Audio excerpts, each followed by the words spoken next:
네, 그럼 지금부터 자바스크립트에 대해서 공부를 하도록 하겠습니다. 자바스크립트하고 자바는 이름은 비슷한데 전혀 상관없는 언어입니다. 자바스크립트는 넷스케이프사의 브랜든 아이크라는 분이 개발했습니다. 넷스케이프 브라우저가 좀 초창기 브라우저거든요. 우리나라에 인터넷이 상용화된 게 1995년도 정도가 되는데요. 그 당시에 초창기에 제일 많이 사용됐던 브라우저가 이 넷스케이프사의 브라우저였습니다. 지금은 안 쓰죠.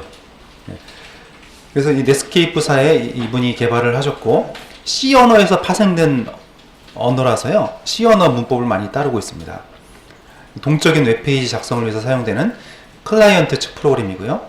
자, 이거 실행이 어디서 되냐면 자바스크립트는 클라이언트에서 실행이 돼요. 즉 사용자 PC에서 돌아옵니다. 서버에서 돌아가는 게 아닙니다. 그리고 모든 웹브라우저에는 이 자바스크립트 해석기가 내장이 되어 있고요. 인터프리터 언어로 되어 있습니다. 인터프리터가 뭐냐면 한 줄 읽고 한 줄 실행하는 게 인터프리터예요. 100줄 있으면 한 줄씩 읽어서 실행하는 거죠. 만약에 뭐 쭉 실행하다가 에러가 발생했어요. 그러면 멈춰버리게 됩니다. 컴파일러 언어는 뭐예요? 모든 그 라인을 다 한꺼번에 읽은 다음에 한꺼번에 처리하는 게 컴파일이죠. 인터프리터는 한 줄씩 실행하는 겁니다. 속도가 좀 느린 단점이 있습니다. 그리고 또 하나의 특징은 자료용이 없어요. 자료용이 미리 정의되어 있지 않고 가변 자료용을 사용하기 때문에 이런 식입니다. 자, i라는 변수에 제로가 들어가 있죠? 그러면 우변의 값에 따라서 자료용이 결정이 돼요. 숫자형이 되고요. 또 이렇게 스트링을 집어넣으면 이게 또 스트링형이 되고, 또 불린형 값을 집어넣으면 불린형이 되고 그렇습니다. 우변의 값에 따라서 자료형이 수시로 바뀔 수가 있습니다. 그리고 변수 앞에는 이 바라는 말을 붙이기도 하고 안 붙여도 괜찮고요. 자, 자바스크립트는 여러 가지 라이브러리가 있는데요. 그 중에서 제일 많이 사용되는 라이브러리가 이 jQuery라는 것입니다. 요즘에 jQuery를 아주 많이 쓰고 있어요. 그래서 우리 수업 시간에도 자바스크립트 앞에 소개해드리고 뒤에 jQuery 사용법을 좀 많이 연습할 겁니다. 제이슨이라는 게 있는데요. 이거는 자바스크립트 객체를 표현하는 방식이에요. 전에 그 XML이라는 걸 말씀드린 적이 있는데요. 예, XML이라는 게 있다고 그랬죠. 확장 가능한 마크업 언어. HTML 같은 경우는 어때요? HTML은 태그가 딱 정해져 있습니다. 우리가 마음대로 태그를 사용할 수 없죠. 그럼 웹브라우저에서 실행을 안 시키죠. 근데 이 XML은 태그를 얼마든지 확장할 수가 있어요. 심지어는 한글 태그도 만들 수 있습니다. 예를 들면 뭐 회원 이렇게 만약에 뭐 이렇게 쓰진 않죠. 예를 들어서 뭐 멤버다 그러면 멤버, 네. 여기다가 또 물론 이제 첫 라인에 이런 게 들어가긴 해요.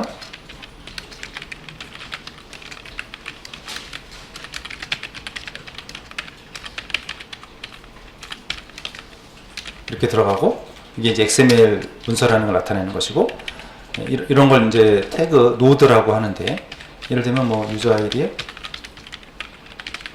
이렇게 태그를 자유롭게 만들어낼 수가 있어요.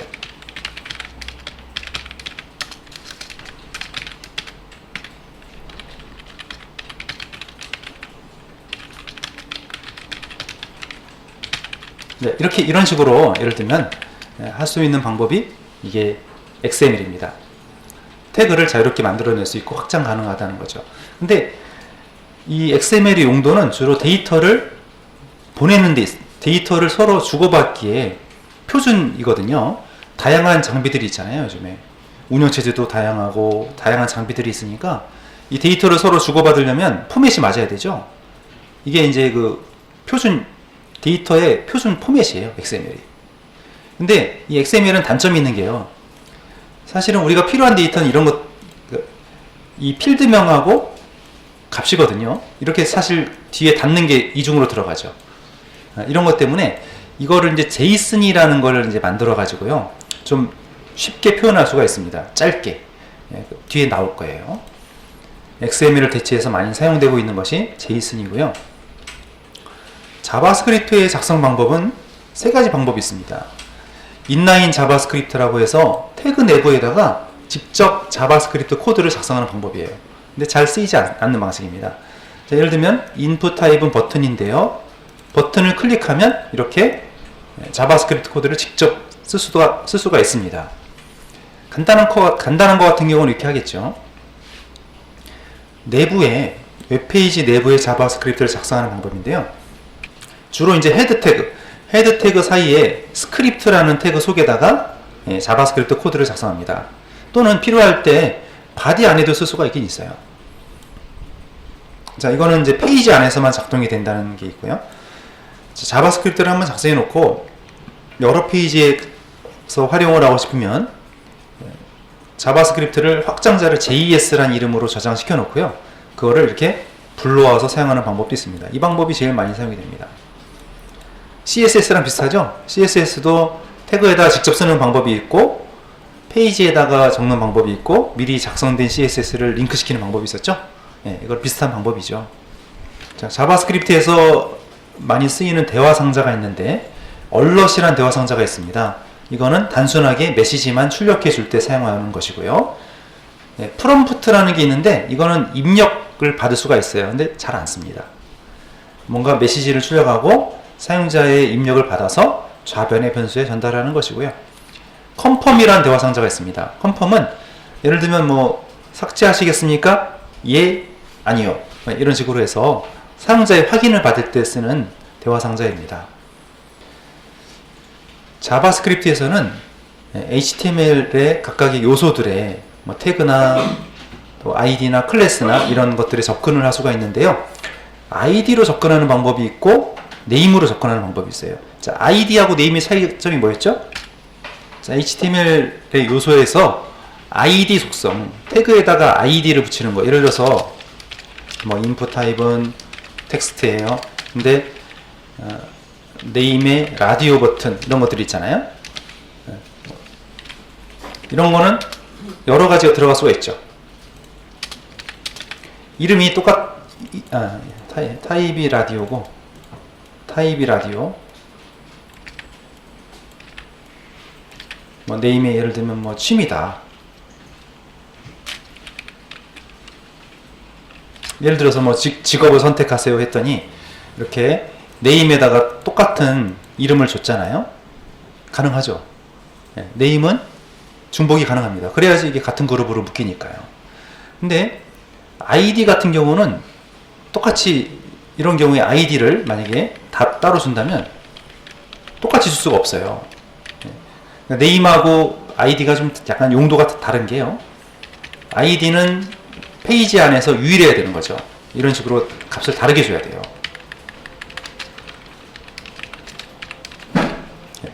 그래서 아이디로 접근하는 방법이 있고 네임으로 접근하는 방법이 있는데요. 아이디는 중복이 안 되고 아이디를 만약에 중복해서 쓰잖아요. 그럼 찾을 수가 없어요. 처리를 할 수가 없어요. 그래서 네임은 중복이 가능하고 아이디는 중복이 안 된다는 거죠. 그리고 서버 쪽에서는 아이디를 또 못 찾아요. 서버에서는 네임이 필요해요. 이런 좀 차이가 있습니다. 그래서 아이디로 접근하는 방법이 있고 네임으로 접근하는 방법이 있는데요. 이게 document.get element by id하고 태그의 id를 적고 document.get element 여기 s입니다. 복수라서 이름은 중복될 수 있으니까 element by name에서 태그의 name을 쓰는데요. 이 방법은 요즘에 잘 안 써요. 네, 우리가 이제 jQuery라는 기술을 뒤에 배울 텐데 jQuery를 이용하면 이거를 아주 간단하게 짧게 표현할 수가 있습니다. 그래서 이 방법은 요즘에 거의 안 쓰고 있어요. 자, 자바스크립트에도요. 자바스크립트도 프로그래밍 언어입니다. 그러다 보니까 연산자 이런 거 있고요. 제어문도 있어요. for문, while문, if문이 있어요. 배열도 있습니다. 근데 약간 문법이 좀 틀립니다. 자, 배열을 선언할 때 자료용이 없으니까 그냥 바라고만 쓰는 거죠. 배열 첨절 변수, 대괄호를 씁니다. 자바에서는 어때요? 배열을 값을 선언할 때 중괄호 썼죠. 자바스크립트는 대괄호를 쓰고요. 예를 들면 프루츠라는 배열을 만들어서 대괄호 안에 이렇게 값을 집어넣을 수가 있습니다. 또 배열을 직접 우리가 코드로 만들 때도 있는데요. 그때는 new array, new라는 말이 나오죠. 비슷해요. new하고 array 하면 배열을 만드는 것이고 배열 쓰는 방법은 똑같습니다. 첫 번째 인덱스는 0번부터 가고요. 두 번째 값, 세 번째 값 이렇게 가고요. 자바스크립트에도 클래스가 있습니다. 클래스 만들 수가 있어요. 클래스라는 말은 없는데, 명시적으로 없는데, 클래스처럼 변수와 메서드를 선언할 수 있습니다. 자, 이 함수가 많이 쓰이는데요. 펑션. 함수 이름이 있는 경우, 펑션하고 함수 이름을 적고 매개 변수를 적고요. 리턴 타입 없습니다. 왜? 자료형이 없으니까 리턴 타입도 없어요. 보이드도 없어요. 리턴 타입, 그러니까 자료형 자체가 없기 때문에 리턴 타입도 없습니다. 함수 이름이 없는 경우도 있습니다. 이게 펑션하고 이름을 안 적는 경우도 있습니다. 자, HTML 문서에 뭔가를 출력하고 싶을 때는 document.write하고 뭔가 적는데 이 방법도 잘 안 쓰는 방법입니다. 그래서 우리가 이제 자바스크립트를 쓰게 되면은 좀 더 클라이언트 상에서 여러 사용자가 좀 편리하게 사용할 수 있도록 뭔가 동적인 처리가 가능해요. 자, 우리가 이제 프로젝트를 하나 더 만들죠. 지금 앞에 이제 HTML 프로젝트 말고 이제 두 번째 프로젝트를 만들겠는데요.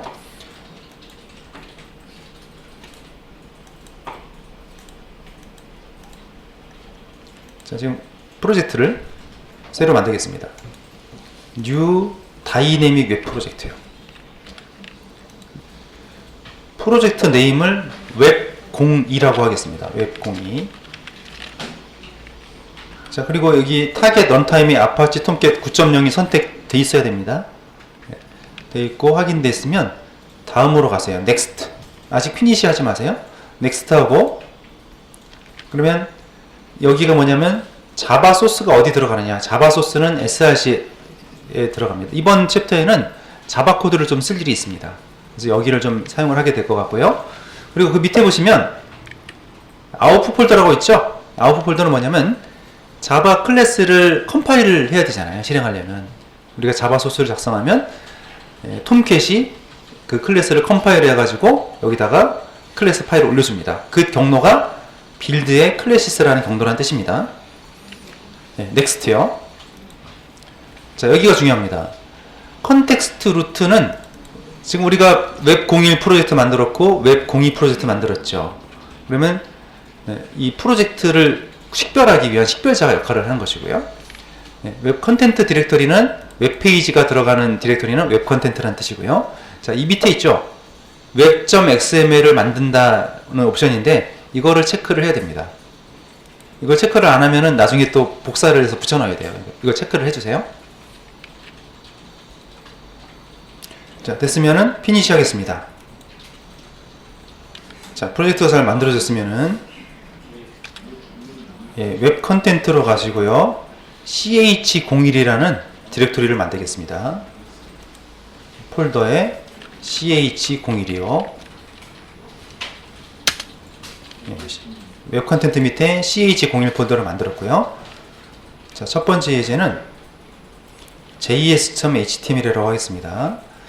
자, 여기 보시면은 지금 먼저 바디 쪽에는 아무것도 없고 이렇게 헤드에 스크립트란 태그를 작성을 할 거예요. js.html.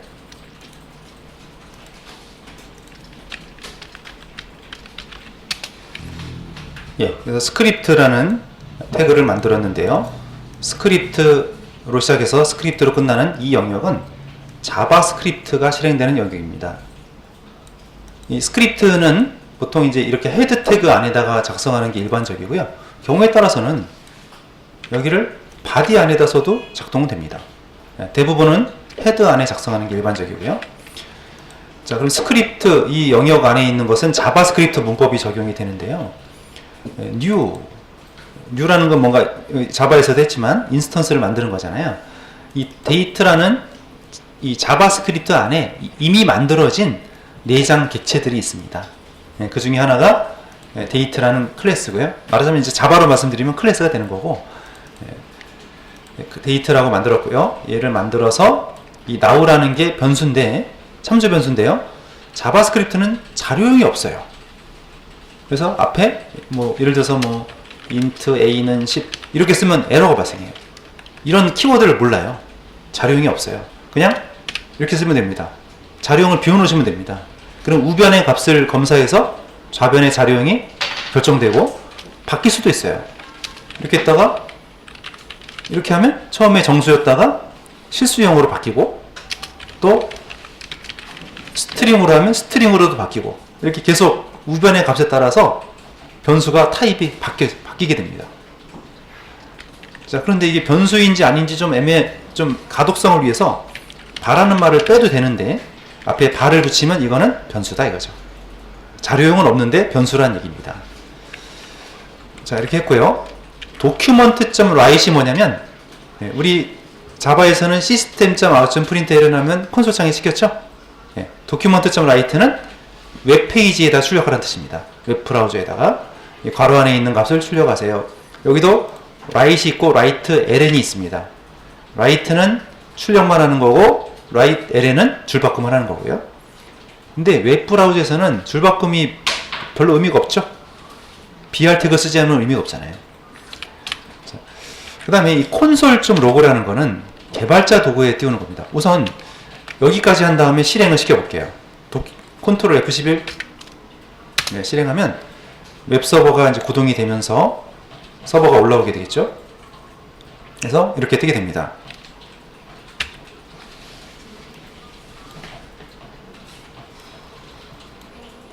그래서 여기 이 GMT로 우리나라 현재 시간으로 나오게 됐는데, 이런 포맷을 좀 이제 우리나라 형식으로 바꾸는 거는 좀 뒤에 좀 가다가 말씀드릴 거고요. 일단 이렇게 날짜 객체가 만들어져서 현재 시간이 리턴이 됐는데, console.log 이건 안 찍혔죠? 자, 이걸 보려면 개발자 도구를 띄워야 됩니다. 자, 그래서 여기서 개발자 도구를 표시할 때는 F12죠. F12 단축키를 누르시고요. 자, F12 누르면 콘솔 엘리먼트가 있고 콘솔이 있고 여러 가지 있는데, 콘솔을 보시면 됩니다. 콘솔에 이게 찍혀 있는 게 보이죠. 그래서 console.log라는 건 여기 콘솔은 개발자 도구의 안에 들어있는 콘솔을 말하는 거예요. 거기에 로그 하게 되면 이 괄호 안에 있는 값이 여기에 찍히게 되는 겁니다. 자, 두 번째 코드를 보시겠는데요. 이번에 우리가 자바스크립트를 작성하는 방법이 크게 세 가지 방법이 있습니다. 제일 많이 사용하는 방법은 자바스크립트를 미리 파일을 작성했다가 불러와서 여러 페이지에서 쓰는 방법이고요. 지금 하는 방법은 태그에다가 곧바로 적는 방법. 예를 들어서 이제 버튼이 있습니다. 버튼에 온 클릭하면 클릭했을 때 클릭 이벤트거든요. 버튼을 클릭했을 때 괄호 안에 있는 이 코드를 실행하는 뜻입니다. 이렇게 하는 방법이 있고, 이런 게 인라인 스크립트. 태그 안에다가 자바스크립트 코드를 직접 적는 거죠. 근데 이렇게 스크립트 태그 안에다가 펑션 함수를 정의해 놓고 부를 수도 있습니다. 이 방식은 이제 그 페이지 안에서 다 사용할 수 있는 방식이고, 이거는 이 태그 안에서만 사용할 수 있는 방식이죠. 자, 버튼을 우리 하나 만들었어요. 버튼. 원래 버튼은요, 전송 기능이 있어요. 그러니까 이거 말고 버튼 타입은 버튼이라고 적었는데요.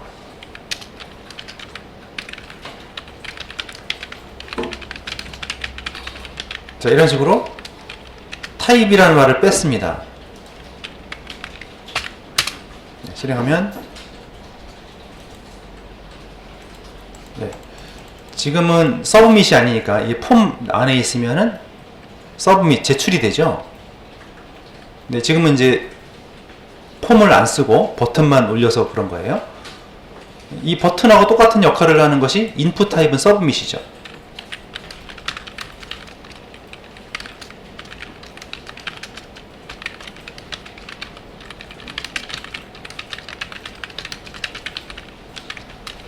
네, 이거랑 똑같은 일을 하는 게 이 코드잖아요. 인풋 타입은 서브밋 이게 있고, 버튼 태그가 있고요. 근데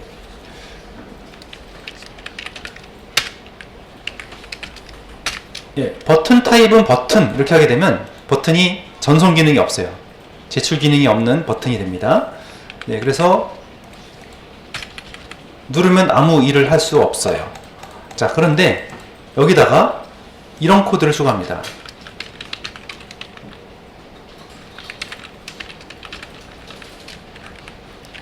onClick이란 코드를 추가해 보겠습니다.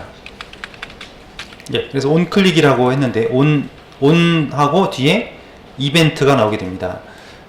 이걸 좀 보고 싶으시면 on 한 다음에 컨트롤 스페이스를 한번 눌러볼게요. 그러면 on으로 시작하는 이벤트들이 이렇게 많습니다. 블러, 캔슬 좀 많죠? 이렇게 미리 많은 이벤트들이 만들어져 있어요. 그 중에 하나인 onClick을 지금 쓰겠다는 얘기죠. 버튼을 누를 때 이 안에 코드가 실행이 된다는 얘기입니다.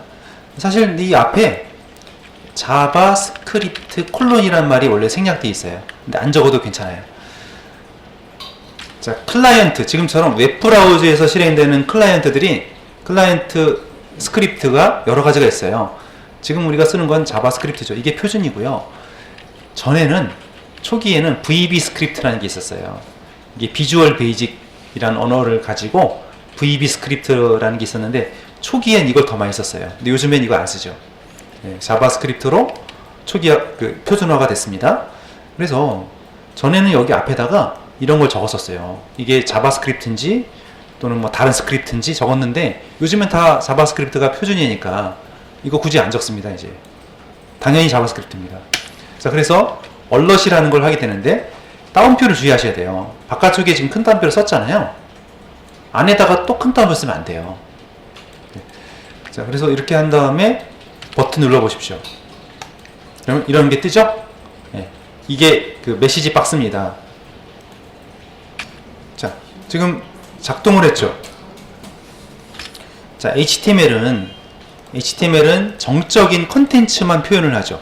그 문서의 구조도 표현하지만 또 이미 고정된 바뀌지 않는 내용들을 출력하잖아요.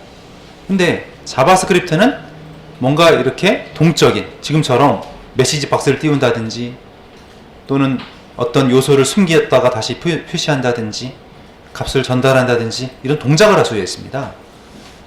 사용자가 좀 더 뭔가 조작을 할 수 있도록, 작업을 할 수 있도록 프로그램을 제공하는 것입니다. 이렇게 태그 안에다가 자바스크립트를 작성했죠? 이런 걸 뭐라고 하냐면 태그 안에 쓴다고 그래서 인라인 스크립트라고 합니다.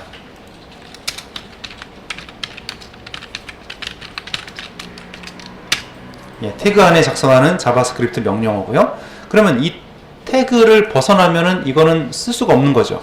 이 태그에서만 쓸 수가 있는 것입니다. 그러면 이 태그에서만 쓸 수 있는 게 아니라 페이지 전체에서 쓰고 싶다? 그럴 때는 이제 헤드 태그로 가서요. 여기다가 스크립트라는 말을 작성하고 여기다가 쓰게 됩니다. 그럼 이 스크립트 태그 안에 있는 자바스크립트 명령어는 현재 페이지에서 다 쓸 수 있는 명령어들이 되는 거죠. 자바스크립트 태그 여기다가 펑션 자바스크립트 함수를 작성을 했습니다. 펑션하고 리턴 자료형 자바스크립트는 자료형 자체가 없기 때문에 리턴 타입 자바 같으면 여기다 뭐 보이드 이렇게 쓰겠지만 이렇게 보이드라고 쓰면 에러가 납니다. 자료형이 없기 때문에요. 자료형 쓰지 마세요. 펑션하고 함수 이름을 적고 또 여기 전달할 값이 있으면 또 변수를 더 선언할 수 있습니다. 지금은 없고요. 중괄호 시작해서 중괄호 끝나고 또 세미콜론으로 끝나는 것도 똑같죠? 근데 세미콜론 빼도 에러 아니에요. 괜찮아요. 근데 보통 이제 가독성을 위해서 문장 끝에는 세미콜론을 많이 찍습니다. 자, 얼럿이라는 건 아까 그러니까 여기다 썼던 거를 이쪽으로 가져온 거죠? 그럼 이렇게 함수를 만들어 놨으면 함수를 호출을 해야 실행할 수가 있습니다. 그래서 버튼을 하나 더 만들어서 아까 우리 이 버튼 있었잖아요. 얘를 여기다 작성해서 방금 만든 함수를 호출하겠습니다. 자, 이렇게 했어요. 펑션을 미리 작성한 다음에 펑션은 작성한 다음에 호출을 하지 않으면 안 되죠. 펑션을 사용하는 목적은 자주 우리가 사용할 코드를 미리 작성했다가 여러 번 불러서 쓰고 싶을 때 그때 쓰는 거죠. 클릭해서 이번엔 테스트하고 괄호 열고 닫고 그럼 뭐예요? 이 테스트란 함수를 실행해 주세요 이렇게 요청하는 거죠. 그러면 이 테스트 함수 안에 있는 코드가 실행이 되는 겁니다. 그러면 새로 고침하고 두 번째 버튼 누를게요. 이 두 번째 버튼이 방금 이거죠. 눌렀더니 역시 창이 떴습니다. 그러니까 첫 번째 버튼은 태그 안에다가 직접 우리가 다 풀 코드를 적었던 거고요. 두 번째 방식은 함수를 따로 분리해서 작성을 했죠. 예, 그럼 이번에 소개해드릴 방식은요, 자바스크립트 파일을 별도의 파일로 작성했다가 필요할 때 불러서 쓰는 방식입니다. 예, include 디렉터리를 먼저 만들 거고요. 거기다가 myscript.js라는 파일을 만들겠습니다. 웹 컨텐트 밑에 디렉터리를 추가할게요. u 폴더에 include. 예, include 폴더 만들고 거기에 자바스크립트 파일을 추가합니다. 근데 자바스크립트가 안 보이죠? 안 보이니까 add 누른 다음에 자바스크립트를 쳐봐요. 그러면 자바스크립트 소스 파일이라고 나오거든요. next 하고 myscript.js 치면 여기다 이제 자바스크립트 소스를 작성하면 됩니다. 예. 그래서 외부 자바스크립트 확장자가 JS인 파일에다가 미리 작성을 해놨습니다. 자, 그런 다음에 이제 우리가 ext.html 이런 파일을 만들 텐데요. 파일 만드시죠. HTML, 그러니까 ch01에 HTML 만드는 거예요. 자, 만들었고요. 자, 여기서 방금 만든 그 자바스크립트 파일을 불러와야겠죠. 불러오는 방법이 이겁니다. 스크립트 src에다가 불러올 자바스크립트 파일의 경로를 적어줘요. 그러면 이 자리에 그 스크립트 파일을 불러오게 됩니다. 말하자면 자바로 말하면 임포트가 되는 거죠. 여기다 이쪽으로 불러오게 되는 겁니다. 그러면 여기는 이렇게만 적어놓으면 그 소스를 먼저 가져와서 여기다가 포함시키고 그 다음에 실행을 하기 때문에 이 테스트 함수가 실행이 되는 거죠. 예, 버튼 타입에 버튼을 눌렀을 때 테스트 함수 실행하세요. 근데 테스트 함수가 없죠?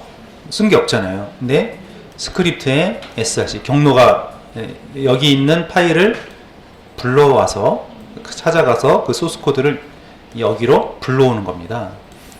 그러면 myscript.js가 이거였죠. 그럼 이 코드가 결국은 여기 이 안에 이제 포함이 되는 개념이 되는 거죠. 네, 그렇게 해서 이 경로가 중요하죠. 경로가 틀리면 못 찾아옵니다. 자, 그럼 실행해 볼게요. 자, 클릭했더니 이게 얼럿이 뜨는 거죠. 떴다는 얘기는 myscript.js에 있는 함수가 호출이 됐다는 얘기죠. 네, 이렇게 자주 공통적으로 사용하는 코드들을 JS 파일로 따로 저장시켜 놓고요. 필요할 때 이렇게 불러다 쓰면은 좀 코드가 절약이 되겠죠. 예, 그럼 우리가 자바스크립트를 이제 사용하는 방법을 배웠으니까요. 이제 문법을 조금씩 배우도록 하겠는데요. 먼저 자료형에 대해서 보겠습니다. 자바스크립트는 자료형이 없다고 그랬죠? 자료형을 명시하지 않습니다. 내부적으로 자료형이 있습니다. 예, 이렇게 변수는 변수 이름 앞에 바라는 말 붙이면 되겠고요. 자료형은 없습니다. 자, s 변수에 100을 집어넣으세요 하면 우변에 100이라는 숫자 값이 s에 저장이 되는 거고, 그럼 이때는 정수형이 되겠고요. 네, 출력이 되는 거고, type of라는 함수에다가 변수를 집어넣으면 그 변수에 자료형이 출력이 됩니다. 자, 또 근데 s에다가 이번에 이렇게 스트링을 집어넣었죠? 스트링으로 또 자료형이 또 바뀌게 됩니다. 예, 가변 자료형이 실행 중에 얼마든지 자료형이 바뀔 수가 있다는 거죠. 자, 우리가 자바스크립트를 작성할 때 이게 스크립트하고 원래는 타입에다가 이런 말을 많이 적었었어요. 스크립트가 텍스트인데 자바스크립트예요. 또 이거 말고도 많은 스크립트들이 있거든요. 지금 이제 힌트가 안 되는데 여기 아까 말씀드렸지만 VB 스크립트라는 것도 있었고, 근데 요즘에는 다 자바스크립트로 표준화가 돼 버렸어요. 그래서 굳이 이거 안 붙여도 문제가 없어요. 이제 스크립트 이렇게만 써도 되는 겁니다. 예, 스크립트도요 아까처럼 펑션을 만들어서 쓰는 경우가 있고, 펑션 없이 예를 들어서 이제 여기다 이제 펑션이 있대 거죠. 펑션, 아까 이제 여기다가 펑션에다가 작성을 했잖아요. 펑션 내부에 작성하는 코드가 있고요, 펑션 바깥에 작성하는 코드가 있습니다. 펑션은 호출을 해야지 실행이 되죠. 아까 예를 들어서 이런 거 같은 경우에 이 펑션을 만들었다고 해서 이게 곧바로 실행되는 게 아니죠. 이렇게 불러야 되는 거죠. 부르지 않으면 실행이 안 되는 게 펑션입니다. 근데 이거는요, 펑션 바깥에 있는 코드는 자동 실행이 되는 코드예요. 바로 이게 실행이 되는 겁니다. 자, 변수, 자바스크립트는 자료용이 없고요. 변수를 예를 들어서 여기다 스트링이라고 한다든지, 인트라고 한다든지, 이런 자료용 자체가 없습니다. 변수는 선언할 때는 bar라고 붙이면 되고요. bar을 붙이면 변수라는 뜻입니다. 자, s라는 변수에 100을 입력하세요. 대입하세요. 우변의 값이 무엇이냐에 따라서 좌변의 자료형이 결정됩니다. 그리고 중간에 이렇게 정수형을 넣었다가 스트링으로 바꿔도 됩니다. 자료형 바꿔도 됩니다. 근데 효율적인 연산을 위해서는 이렇게 자료형을 바꾸는 건 별로 안 좋겠죠. document.write 하게 되면 웹브라우저에 이 괄호 안에 있는 HTML 코드를 출력하라는 얘기입니다. 자, S 출력이 되고 BR 태그를 써야 줄바꿈이 되는 거죠. type of라는 함수가 있는데요. 이게 type of 괄호 안에 변수를 집어넣으면 이게 자료형이 출력이 됩니다. 지금 같은 경우는 정수니까 int가 나오겠죠. 자, 해보니까 100이라고 돼 있고 100이 출력이 된 거고 넘버, 숫자형이니까 넘버라고 나온 겁니다. 다시 s에다가 스트링을 집어넣었어요. 그러니까 자료형을 찍어보니까 스트링이 나오고 있죠. 자, 이번에 문자열을 다루는 방법을 좀 보겠는데요. 이번에도 이제 s라는 변수에 이런 문자열을 집어넣고 t에다가 또 이런 문자열 집어넣고요. 자, 문자열과 문자열을 연결할 때 자바랑 비슷하게 더하기 하면 문자열과 문자열이 연결됩니다. 그리고 대문자, 문자열에서 지금 보면 대문자랑 소문자 섞여 있잖아요. to uppercase, 이거 자바랑 명령어가 비슷하죠? 똑같죠? 대문자로 변경이 되고 to lowercase 하게 되면 소문자로 변경이 돼요. 문자열, 자바스크립트에서 문자열을 사용하는 방법인데요. 큰 따옴표 치면 문자열이고 똑같습니다. 그건 같습니다. 여기서 이제 더하기, 문자열과 문자열을 붙일 때는 더하기를 쓰면은 연결이 됩니다. 그리고 to uppercase 하면 대문자로 바꾸고 to lowercase 하면 소문자로 바꾸는 거죠. 처음에 보니까 s를 출력하니까 지금 hello world가 나왔고요. 두 번째 이 t는 앞에 거랑 뒤에 거랑 합쳐가지고 이렇게 나온 거죠. 문자를 연결한 거고요. 세 번째는 대문자, uppercase에서 대문자로 바꿨고 lowercase 하니까 소문자로 바꾼 거죠. 자바스크립트에도 연산자가 있습니다. 연산자가 있는데 사칙 비슷해요. 연산자가 덧셈, 더하기, 빼기, 곱하기, 나누기 똑같아요. 나머지 똑같습니다. 이게 아무래도 C 언어에서 그 자바스크립트가 파생됐고요. 자바도 C 언어에서 기본 문법을 많이 가져왔잖아요. 그러다 보니까 비슷한 면이 많습니다. 자, 그런데 이런 게 있어요. 우리가 밑에서 보시면 이제 이런 걸 이제 폼하고 한번 같이 써보려고 하는데요. 폼에다가 input 타입은 텍스트, A하고 B를 만들고 A, B 값을 집어넣은 다음에 확인 버튼 누를 겁니다. 그럼 스크립트를 이용해서 클릭하면 테스트 함수를 호출할 거예요. 이거 함수 호출하는데 이번에 매개 변수를 쓸 거예요. X 변수랑 Y 변수에 전달을 할 텐데 이 document.form1.a.value 무슨 얘기냐면 현재 문서에서 name이 form1 태그가 이거죠. 또 그 안에 이름이 또 a 태그가 이거죠. .value 하면 결국 이 a 태그에 입력된 값이에요. a 태그에 입력된 값과 b 태그에 입력된 값을 가져와서 그걸 여기다 전달할 거예요. x, y에다가. 그러면 이거를 빼고 하게 되면 x 더하기 y 하면 예를 들어서 10하고 20을 집어넣으면 30이 나와야 되는데 10, 20 이렇게 붙어버려요. 스트링으로 처리가 돼요. 스트링을 숫자로 바꾸기 위해서 이것도 비슷하지 않나요? integer.parseInt가 있었죠, 자바에. 그냥 여기는 parseInt 하면 스트링이 숫자로 바뀌게 됩니다. 그래서 우리가 폼을 만들었고요. 그래서 화면을 보시면 이런 식으로 A하고 B를 입력한 다음에 A 값과 B 값을 입력한 다음에 확인 누르면 출력을 할 거예요. 계산을. 자, 그러면 name의 a, b의 두 번째는 b, 사이즈라는 건 이 인풋 태그의 넓이에요. 인풋 태그의 여기 사이즈를 이제 줄이면 더 이게 칸이 좁아지는 거죠. 이렇게 하고 확인 누르면은 값을 전달을 해야 되는데요. A에 입력한 값과 B에 입력한 값을 전달을 하려고 하는데 여기서 name을 써봤습니다. 그래서 여기다 온 클릭을 하고 뭔가 값을 적어야 되는데 이거를 엔터 치고 밑으로 떨어뜨리고 작성할게요. 예, 도큐먼트라는 건 자바스크립트에도 이제 기본적으로 만들어져 있는 객체들이 있는데 현재 문서 전체라고 보시면 돼요. 현재 문서 전체에서 name이 폼1인 태그, 예, 지금 폼에다가 name에다가 폼1 적어놨죠? 그 속에 또 보면 a라는 변수가 있잖아요. 그럼 폼1 이게 계층 구조로 돼 있어요.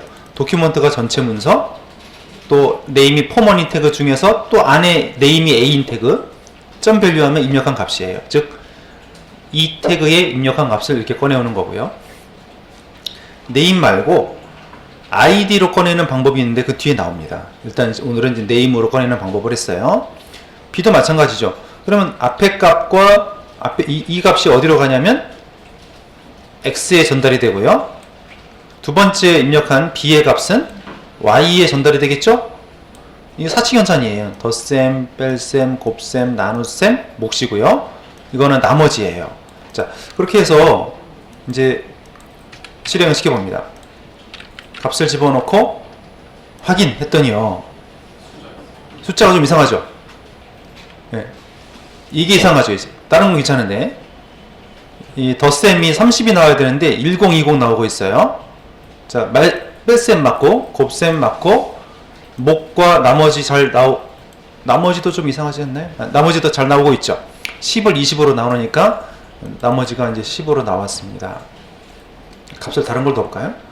값을 여기서 그리고 document.write 하니까 기존에 우리가 밑에 작성했던 폼이 없어지죠. 이 document.write가 좀 그래요. 기존에 출력된 거 싹 지우고 새로 출력하는 거거든요. 뒤에 우리가 이 폼을 유지한 상태에서 계속 값만 바꾸는 방법은 뒤에 나올 거예요. 일단 이거를 새로 고침을 한번 하면 다시 원래대로 초기화가 돼요. 5 나누기 3하고 보겠습니다. 이 8이 나와야 되는데 5, 3이 나오죠. 예, 여기는 뺄셈 맞고 곱셈 맞고, 예, 잘 목과 나머지가 잘 나오고 있는 거잖아요. 다른 건 문제가 없는데 덧셈이 문제라는 거죠. 왜 덧셈이 문제가 되냐면요, 이 폼에 입력한 값들은 기본적으로 스트링입니다. 그러면 여기가 뭐겠어요? 스트링과 스트링을 더하면 붙어버리게 되는 거죠. 그래서 이거를 스트링이 아닌 숫자로 바꾸려고 한다면 추가 코드가 필요합니다.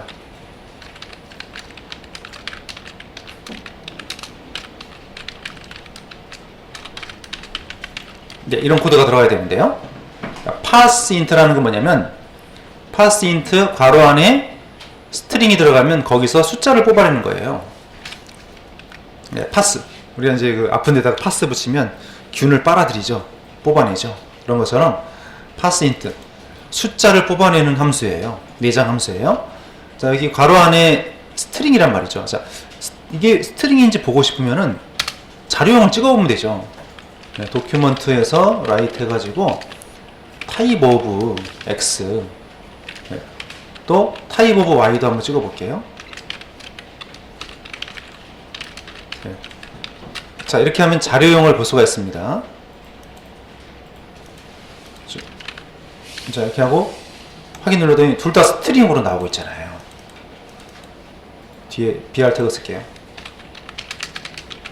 자, 그래서 스트링을 이렇게 바꾼 다음에도 한번 찍어보세요.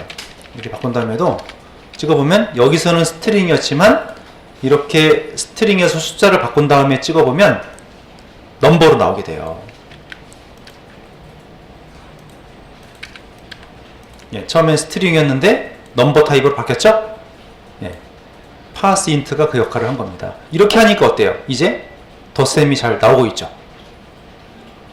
자, 이번에는 우리가 사용자가 뭔가 폼 말고, 폼으로 사용하는 방법 말고요. 프롬프트라는 함수를 써보려고 하는데요. 프롬프트 함수는 사용자에게 입력을 받는 대화 상자예요. 정수 입력하세요 하고 이 뒤에 나오는 값은 기본 값입니다. 사용자가 뭔가 입력을 하잖아요. 입력한 값을 스트링으로 받아요. 스트링으로 받은 거를 방금 전에처럼 또 형변환을 시켜서 숫자로 바꿔서 처리를 할 수가 있습니다. 이 프롬프트라는 함수는 사용자의 입력을 받는 함수입니다. 근데 이게 그렇게 많이 사용되는 함수는 아니고요. 자, 프롬프트 함수 자, 실행하면 처음에 이렇게 떴죠. 여기에 정수를 입력하세요. 이 메시지가 이 기본 메시지예요. 그리고 뒤에 있는 값이 기본 값입니다. 우리가 아무 값도 입력하지 않아도 일단 10이라는 값이 표시가 되어 있죠. 그러면 x하고 y 값을 각각 받아서 더하기를 해서 출력하려고 하는데 보시죠.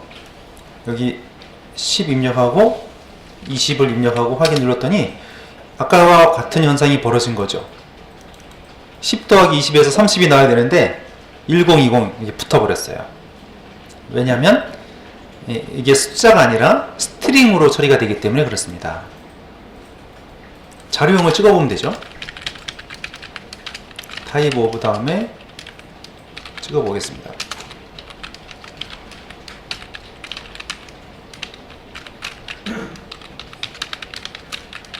자, 이렇게 하고 다시 한번 실행할게요.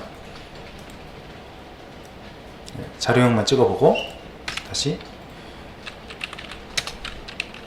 했더니 어때요? 둘 다 스트링으로 인식을 하고 있고 100 더하기 200에서 300이 나와야 되는데 이렇게 붙어버렸어요. 그러면 방금 앞에서 했던 것처럼 스트링을 숫자로 바꿔주는 코드가 추가가 돼야 되겠죠?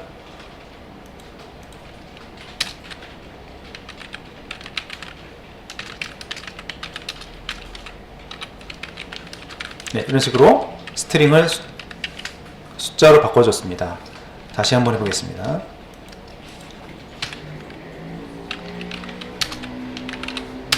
이제는 제대로 계산이 돼서 덧셈이 되는 걸 볼 수가 있어요.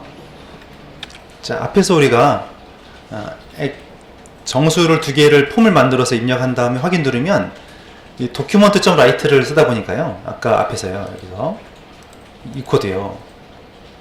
이 코드요. 처음에 이렇게 폼이 보이다가 값을 입력하고 확인 누르면 폼이 사라져 버렸죠. 폼이 사라진 이유는 이 document.write 때문에 그렇습니다. document.write 하면 기존에 출력된 걸 싹 지우고 새로 출력을 시키거든요. 그러면 이 폼을 재사용을 할 수가 없잖아요. 그래서 이번에는 폼을 재사용할 수 있는 버전으로 작성합니다. 폼을 쓰시고요. 폼에 my폼이라고 하고 메서드는 포스트. 여기는 지금 현재 페이지에서 처리할 거니까 안 써도 되겠어요. 자, 그리고 이번에는 id라는 걸 써볼 거예요. id. 앞에서는 우리가 name을 썼잖아요. 이번엔 id를 써보겠습니다. input id에 x, y 쓰고 계산 누르면 함수를 호출할 건데요. 자, 이런 명령어를 쓸 거예요. document.get element by id 그 다음에 id 이름이 들어갑니다. 점 밸류 하면 태그에 입력된 값을 가져오는 거예요. 가져와서 아까처럼 역시 또 스트링을 숫자로 처리하는 코드는 필요합니다. 이번에 이제 폼에 이렇게 작성이 되는데요. 첫 번째 정수와 두 번째 정수를 입력을 해요. 예를 들어서 이렇게 하고 계산 버튼 누르면 근데 아까랑 다르게 아까는 document.write에서 기존에 출력된 걸 폼을 다 지우고 답이 나왔는데 이번에는 그대로죠. 그대로고 여기에 값을 찍고 있죠. 근데 이거 고쳐야 돼요. pass int로 바꿔야 되는데 값을 집어넣고 계산 누르니까 이제 값을 이렇게 고치고 있잖아요. 이 방법 보겠습니다. 이번엔 아까랑 다르게 태그에다 id를 적었고요. 자, id는 중복이 안 된다고 했죠. id를 적었고 클릭하면 이 함수를 호출하겠어요. 함수가 호출되는데 자, 이 명령어가 있습니다. document.get element by id 여기에 태그의 id가 들어가요. 그래서 id가 x인 태그가 이거죠. 예. 자, 아까 할 때는요, 여기에 접근하기 위해서 어떻게 했나요? 바로 a라는 태그에 접근하지 못하고 어떻게 했냐면 도큐먼트 페이지 전체에서 폼의 네임으로 들어갔다가 또 a로 들어갔죠. 이렇게 계층 구조를 따라서 들어갔어요. 근데 지금은 곧바로 id를 찾아서 바로 들어가고 있죠. 이게 바로 이 태그를 말하는 거죠. 왜냐면 id는 페이지 안에서 유일한 값이기 때문에 이렇게 가는 거고요. 점 밸류 하면 태그에 입력된 값을 말합니다. 입력된 값을 가져왔고요. 또 id가 y인 태그, 이거 철자 주의하셔야 돼요. 대문자 잘 적으셔야 돼요. 가져왔습니다. 근데 이 document.getElementById에서 가져오는 값은 스트링이에요. 이 폼에서 우리가 처리하는 값들은 다 스트링이에요. 스트링을 숫자로 바꿔오지 않고 그냥 더하기를 했기 때문에 연결돼 가지고 잘못 나온 거거든요. 그래서 여기를 아까 했던 것처럼 한 번 더 하셔야 됩니다.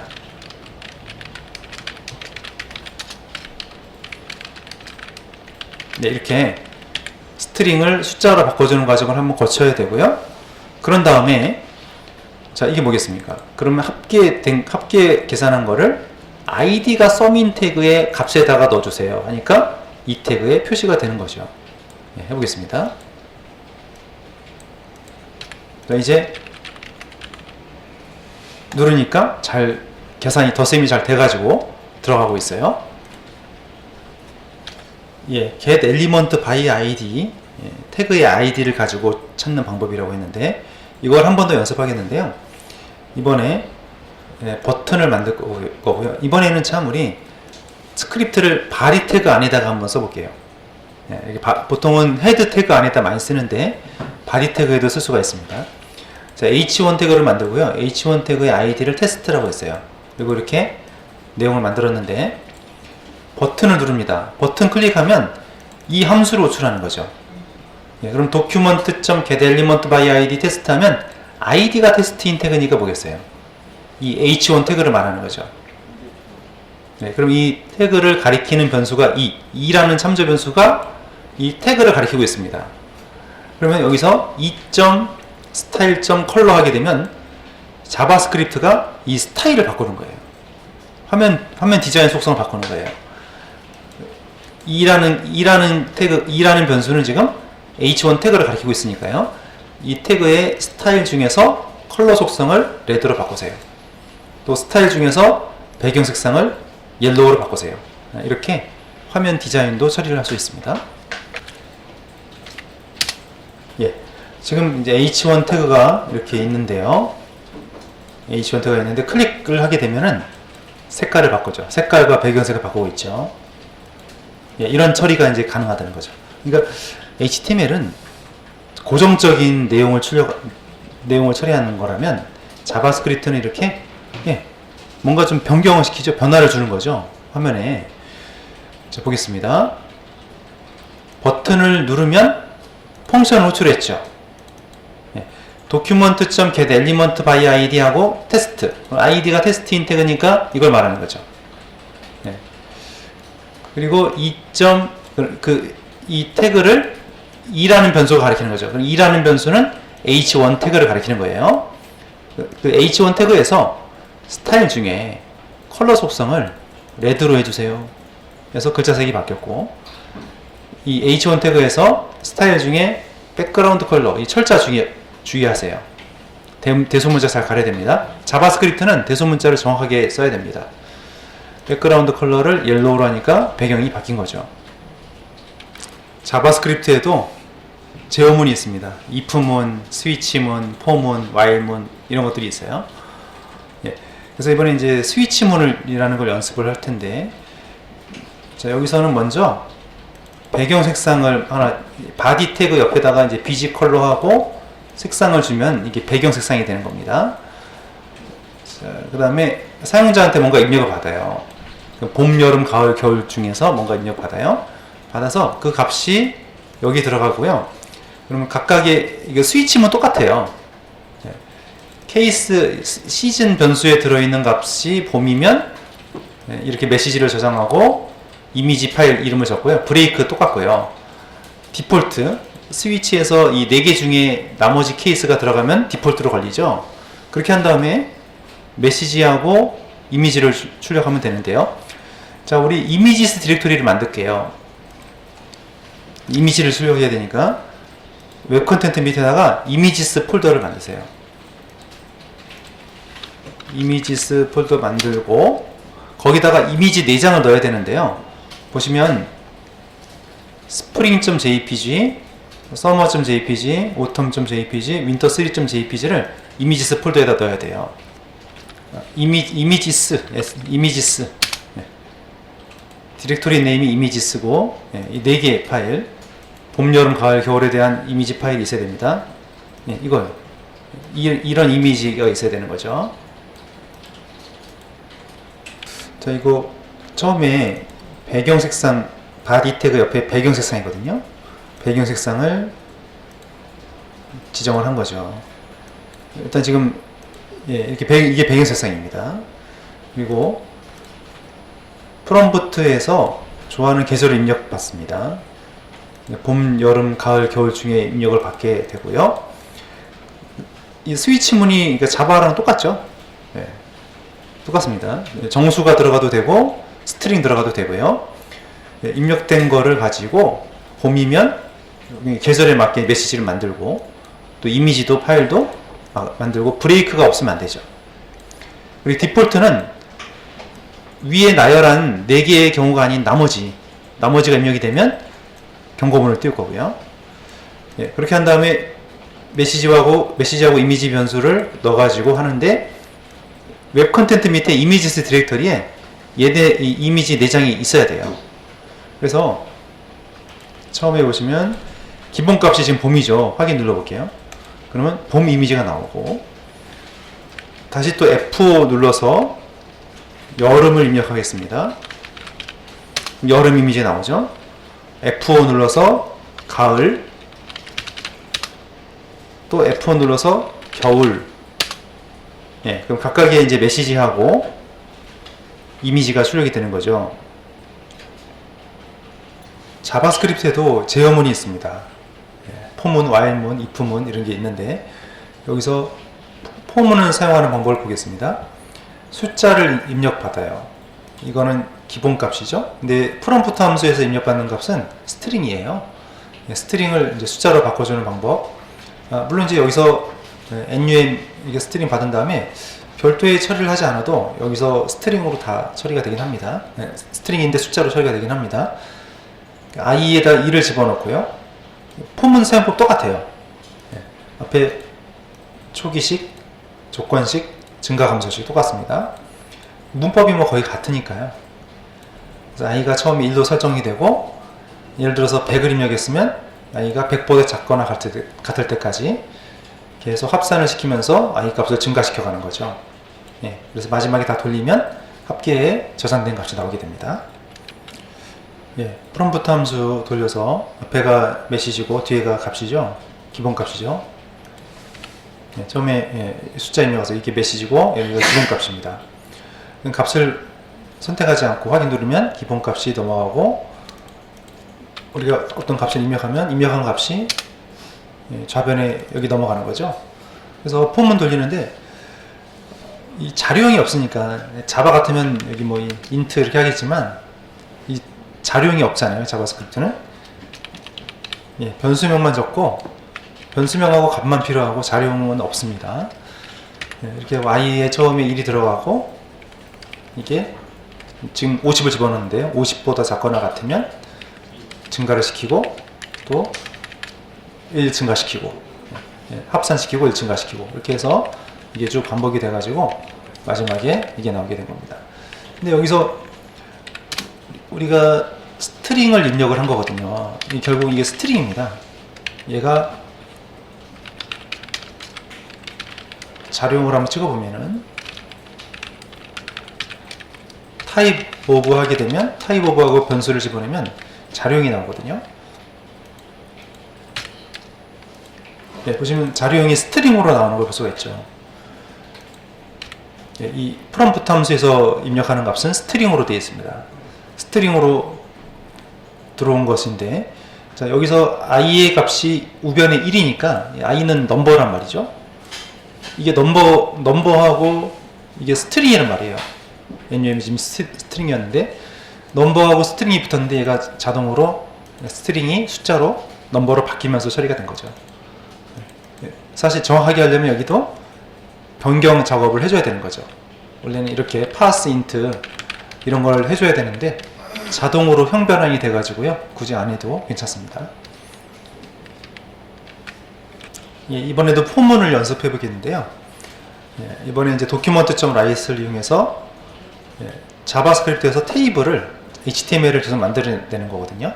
예, 테이블 만들고 여기서 포문이 0부터 10까지 가면서 처음에 여기가 이제 0이 되겠죠. 섭씨와 화씨 온도를 변환하는 코드인데요. 섭씨 0도는 화씨 몇 도다. 섭씨 0도가 이게 여기가 이제 제로니까 32도가 되겠네요. 섭씨 0도는 화씨 32도. 섭씨 1도는 화씨 몇 도. 이런 식으로 이 공식의 값이 들어가면서 출력이 되는 겁니다. 예, document.write 함수를 이용해서 HTML 태그를 이렇게 만들어내고 있는데요. 예, 큰 따옴표, 바깥쪽에 큰 따옴표가 이미 있으니까 안쪽에도 큰 따옴표를 또 쓰면 안 됩니다. 여기다 또 큰 따옴표를 쓰면은 에러가 발생하게 돼요. 큰 따옴표 안에는 큰 따옴표를 쓸 수 없고요. 작은 따옴표를 써야 되고, 근데 간혹 가다가 큰 따옴표를 꼭 써야 되는 상황이 있습니다. 그럴 때는 역슬래시하고 큰 따옴표를 쓰면은 가능합니다. 예, 작은 따옴표를 쓰거나 또는 역슬래시 큰 따옴표를 써야 된다는 얘기죠. 예, 여기서는 작은 따옴표 쓰는 게 좋겠어요. 예, tr 태그 td 셀을 연 거죠. 셀을 열고 셀을 tr 닫고, 이게 첫 번째 행위고, 포문을 돌리면서 tr을 열고 tr을 이제 닫습니다. 닫고 td 안에다가 첫 번째 나오는 게 이게 섭씨 온도죠. 섭씨 온도 0부터 10도까지 나올 거고요. 화씨는 이 섭씨에다가 9를 곱하고 그걸 5로 나눈 것에다가 32를 더하면 나오거든요. 그래서 이 공식에다가 포문이 돌면서 계속 반복을 하면서 처리가 되겠죠. 마지막에 테이블을 닫아주고요. 이 결과물이 이제 이건데요. 예, 이런 식으로 이제 나오게 되는데, 근데 여기서 마우스, 예, 섭씨 0도는 32도, 1도는 33.8도, 예, 이렇게 좀 나오게 되고요. 여기서 페이지 소스 보기를 하면 이렇게 나오죠. 예, 그러니까 뭐냐면 이 결과물을 보고 싶은, 이 소스를 보고 싶은데 소스 보기 하면 이게 나오는 거죠.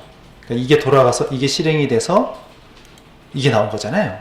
그럼 이제 이거를 보고 싶으면은 F12 개발자 도구를 눌러가지고요. 개발자 도구 눌러서 엘리먼츠 있죠. 엘리먼츠를 눌러보시면은 이 소스를 볼 수가 있어요. 네, 지금 TR하고 쭉 보이죠? 네.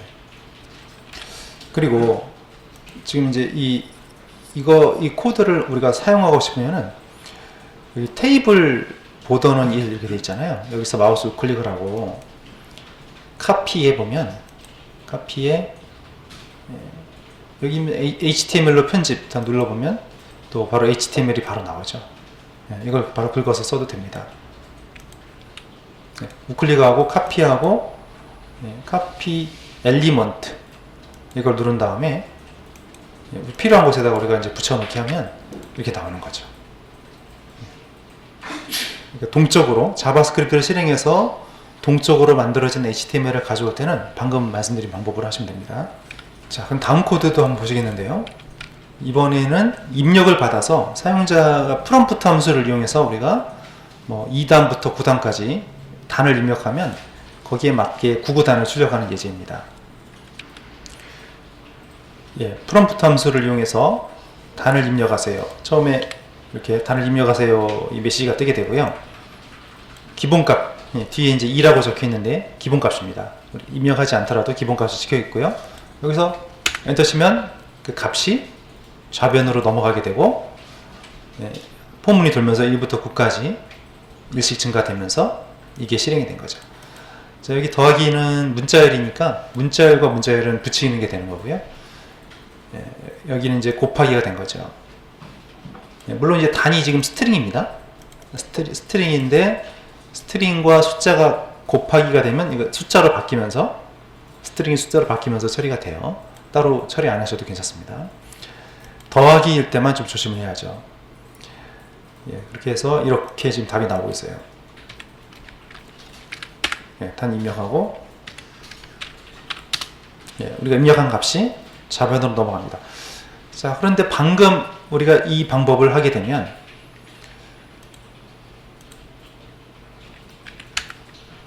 세로 고침을 계속 해야 되고요. 어떤 이제 폼을 만들어서, 그러니까 이번에 할 방법은 폼을 만들어서 폼에다가 직접 태그에다가 입력을 해서 값을 출력을 하려고 하거든요. 근데 이 방법은 잘 안 쓰는 방법이에요, 사실. 이렇게 프롬프트 띄워가지고 뭐 입력하세요. 이런 경우는 많이 쓰이지 않는 방법이거든요. 그래서 지금 이제 소개드릴 이 방법이 이제 많이 쓰이는 방법입니다. 자, 폼을 따로 만들지는 않았고 태그만 일단 만들었는데요. 인풋 태그에다가 id에다 단이라고 했고요. 기본값 3입니다. 그리고 버튼을 클릭하면 99라는 함수를 호출하는 거예요. 네, 99 함수 호출하는데 document.get element by id 단 그러면 id가 단인 태그 여기거든요. id가 단인 태그에 입력된 .value 하면 값을 꺼내는 겁니다. 값을 가져와서 담아놓고 이거를 쭉 돌리게 되는 거죠. 그럼 스트링이 계속 누적이 돼요. 더하기 늘리니까 계속 누적이 되고요. 마지막에 document.get element by id result id가 result인 태그는 여기 div입니다. 네, 여기에 inner html이라는 게 태그와 태그 사이에 html 영역을 말해요. 여기에다가 문자열이 출력이 되는 것이죠. 네, 이렇게 한번 해보도록 할게요. 자, 태그가 있는데요. 태그에서 우리가 id가 있죠. id하고 name하고 차이가 있다고 그랬습니다. id는 문서 안에서 중복이 되면 안 되고 name은 중복이 되고요. id를 이용해서 빠르게 찾는 방법이 이겁니다. document.get element by id 여기 id를 적는 거죠. 그러면 id가 단인 태그는 이 태그죠. 이 태그에 입력된 값은 .value .value를 지금 태그에 입력된 값입니다. 입력된 값을 가져와서 계산을 쭉 하는 거죠. 스트링에다가 계속 누적을 시켜가지고 id가 result인 태그죠. id가 result인 태그가 여기입니다. 여기서 inner html 철저 주의하셔야 됩니다. inner html이 어디냐면 태그하고 태그 사이에 있는 영역 있죠? inner html 이게 inner 텍스트라는 것도 있어요. inner 텍스트는 뭐냐면 태그와 태그 사이에 있는 내용을 텍스트로 처리하는 거죠. HTML 무시하고 텍스트로 처리하는 것이고 HTML 하면 HTML이 처리가 되는 겁니다. 그 inner 텍스트는 태그를 무시하는 거, HTML 태그를 무시하는 거고 inner HTML은 태그를 살리는 거고요. 그럼 거기다가 집어넣으면 사실 지금은 뭐 태그를 쓴 게 없기 때문에 inner HTML로 해도 되고 inner 텍스트로 해도 문제가 없겠습니다. 해보시죠. 그래서 여기서 입력을 하면 태그에 입력된 값을 읽어와서 여기다가 썼어요. 지금 처음에 보면 처음에 비어 있잖아요. 근데 이 div 태그에 뭔가 좀 적어 놓자는 거죠. 이런 식으로 이제 텍스트를 적어 놨습니다. 처음에 여기가 div란 말이에요. 그러니까 여기서 계산을 다 해가지고 확인 눌러서 계산 다 해서 여기다 출력하는 거죠. 개발자 도구로 보면 더 좋습니다. F12 누르고 개발자 도구에서 이게 셀렉트인데 div를 선택을 해봐요. 그럼 여기 보면 div가 이렇게 있잖아요. 이렇게 있는데 값을 좀 바꿔가지고 집어넣게 되면 안에 내용이 바뀌는 걸 확인할 수가 있어요. 처음에 div 태그 안에는 이런 텍스트가 있었는데요. 여기다 우리가 이제 직접 값을 바꿀 수도 있어요. 이렇게 해가지고 이렇게 하면 값이 바뀌거든요. 이게 직접 바뀌거든요. 근데 여기서 값을 입력하고 확인 누르면 계산된 결과가 div 태그 안에 들어가는 걸 볼 수가 있죠. 그래서 두 가지 document.get element by id 이거를 잘 기억하시고요. id가 단임 태그, id가 result인 태그, 그리고 그 결과를 뭔가 집어넣을 때는 inner html 하면 태그와 태그 사이에다가 결과가 입력이 되게 됩니다. 예, 자바스크립트에서도 이 포문을 중첩해서 실행할 수가 있습니다. 지금 보시면 포문 안에 포문이 들어가 있죠. 예, 바깥쪽 포문 지금 이제 2단부터 9단까지를 다 찍어 보려고 하는 거예요. 바깥쪽에 2부터 9까지 돌아가고 안쪽 포문에서는 또 1부터 9까지 돌아갑니다. 이 바라는 말은 붙여도 되고 안 붙여도 돼요. 항상 뭔가 변수로 선언할 때 바라는 말을 붙이면 그럼 발을 붙이면 이건 변수구나, 좀 가독성이 형성되긴 하는데요. 굳이 안 붙여도 문제는 없어요. 예, 그래서 안쪽 포문이 다 돌고 i가 2가 되니까 k가 1이니까요. 처음에 2단이 다 돌아가게 되고 2단이 1부터 9까지 다 돌아가면 다시 i가 증가가 돼서 3단으로 바뀌고 또 3단이 또 1부터 9까지 가고 그래서 9단까지 가게 되는 겁니다. 예, 포문을 두 번 돌렸습니다. 바깥쪽 포문과 안쪽 포문. 그래서 안쪽 포문이 다 돌아가면 그 다음에 바깥쪽 포문에 i 값이 올라가는 식이죠. 예, 이렇게 해서 2단부터 9단까지 이렇게 쭉 출력이 되는 겁니다. 예, 이번에도 이제 비슷한 문장인데 조금씩 이번에도 역시 포문을 두 번 돌리는 건데요.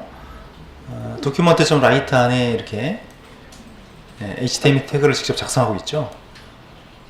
방금 전에는 HTML 태그를 별로 많이 안 썼는데 이번에 태그를 좀 많이 썼어요.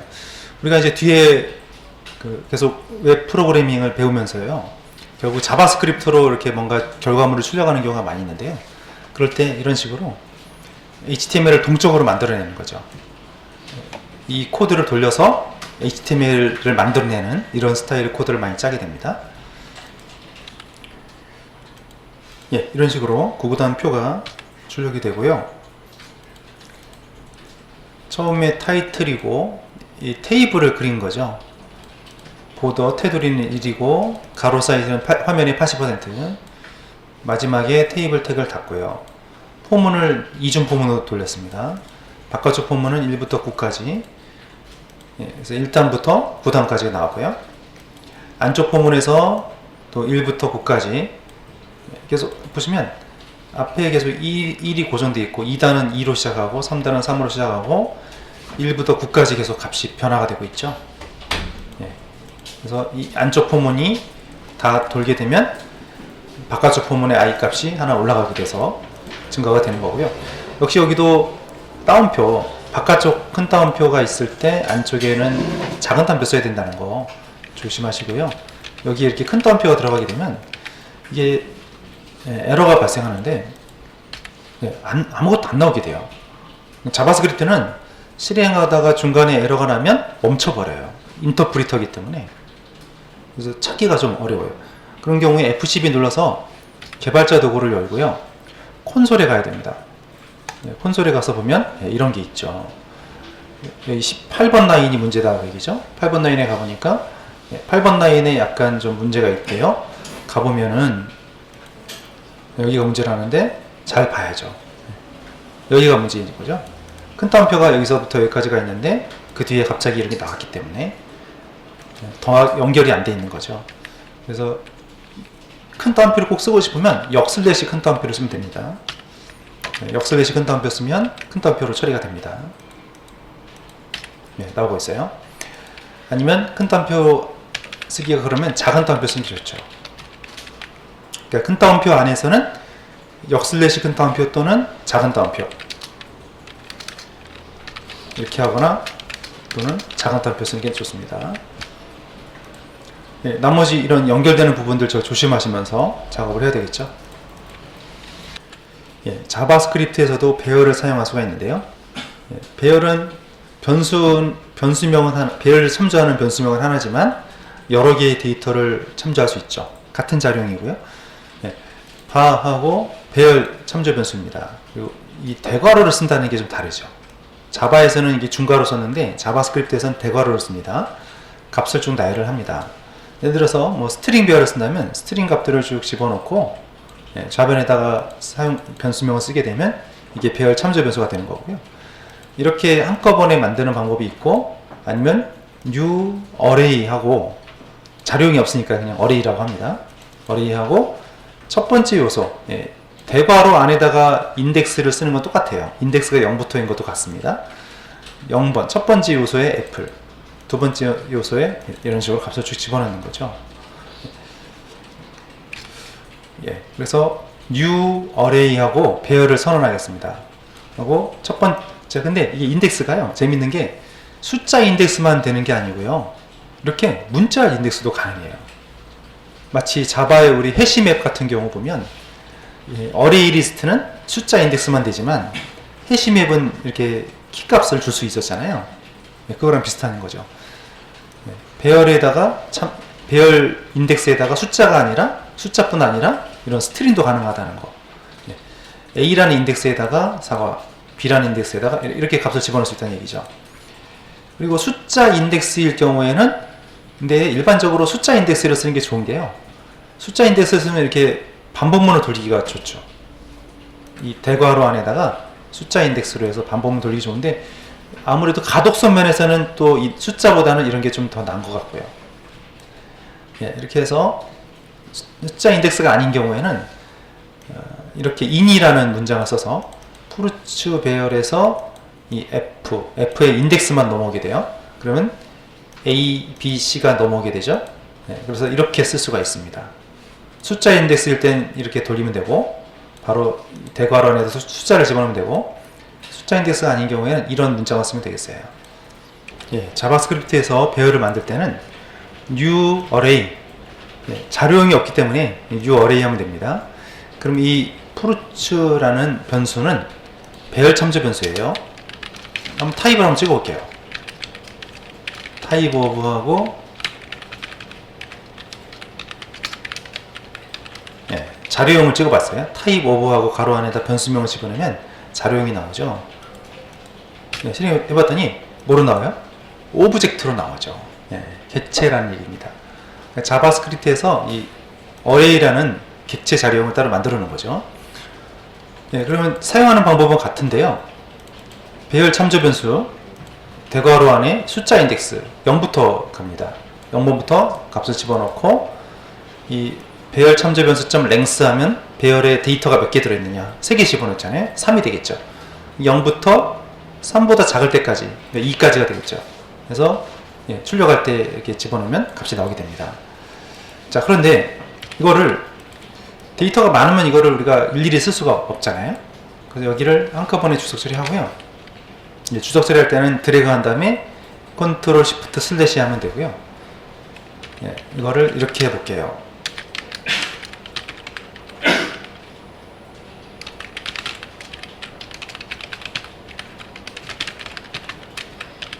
이렇게 한꺼번에 선언할 때는 배열 참조 변수를 적고 대괄호를 쓴다는 거죠. 중괄호가 아닙니다. 대괄호 안에다가 요소를 집어넣고 쉼표를 적으면 되겠어요. 이렇게 해도 같은 답이 나오는 겁니다. 자, 그런데 이렇게 숫자 자바스크립트에서는 숫자 인덱스만 쓸 수 있는 게 아니라 문자 인덱스도 쓸 수가 있다는 얘기죠. 그게 좀 더 좋은 점인데요. 이 부분을 다시 한번 살려볼게요. 여기를 다시 살리고, 여기를 다시 여긴 놔두시고, 그러니까 여기는 일단 숫자 인덱스를 쓰는 예제고요. 밑에다가 두 번째 푸르츠2라고 할게요. 여기는 지우고 푸르츠2라고 하면 되겠네요. 이렇게 한 다음에 여기다가 변수명을 쓸 수가 있는데 이런 식으로 쓸 수가 있다는 얘기죠. 이렇게 숫자 인덱스가 아니라 문자열 인덱스를 쓸 수 있다는 얘기예요. 자, 이런 식으로 쓸 수가 있는데요. 그럼 이럴 때 반복문을 돌릴 때 이런 스타일로 돌리기는 좀 어렵죠, 이제. 왜냐면 근데 여기도 자, 이렇게 숫자뿐 아니라 문자열 인덱스를 쓸 수 있는 건 있는데, 대신에 이렇게 쓰면은 이걸 돌릴 수가 없어요. 왜냐면 이거는 여기 들어가는 인덱스가 0, 1, 2일 때 가능한데 지금 0, 1, 2가 아니잖아요. 그래서 이 방법을 쓸 수가 없고요. 대신에 이런 포문을 쓸 수 있습니다.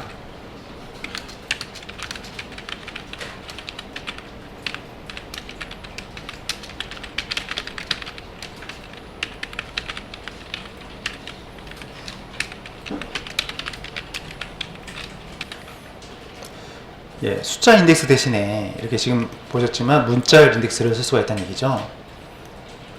예, 그럼 A, B, C 이렇게 했기 때문에 아까처럼 예, 숫자 인덱스인 경우에 포문을 돌릴 수가 없으니까요. 개별 값을 이렇게 출력하면 되고요. 또는 예, 포문 중에 이게 있습니다. 이게 자바에도 확장 포문이 있듯이 자바스크립트에도 이런 스타일의 포문이 있는데요. 뒤에 있는 값이 지금 배열이거든요. 배열 참조 변수. 배열 참조 변수에 여기 넘어오는 값은 값이 아니라 키 값이 넘어옵니다. 키 값. 지금 배열이 이런 배열인데 키 값이 지금 A, B, C 이렇게 있죠. 여기 첫 번째 사이클에 A가 넘어오고 그 넘어온 값이 여기 들어가고요. 또 두 번째 사이클에 B가 넘어오고 배열 참조 변수의 인덱스에 B가 들어가고 이런 식입니다.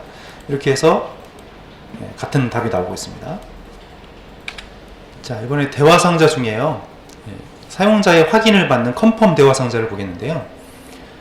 컨펌하고 메시지를 출력하게 되면 이게 메시지 출력이 되고 확인 버튼과 취소 버튼이 나오게 됩니다.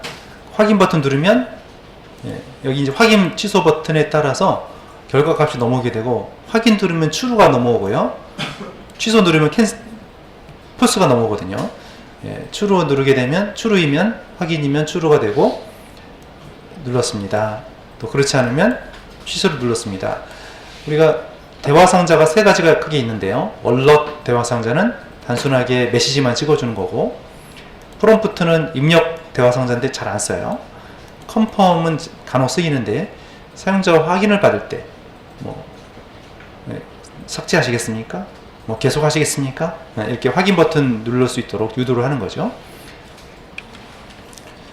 컨펌이라는 함수는 사용자의 확인을 받는 함수입니다.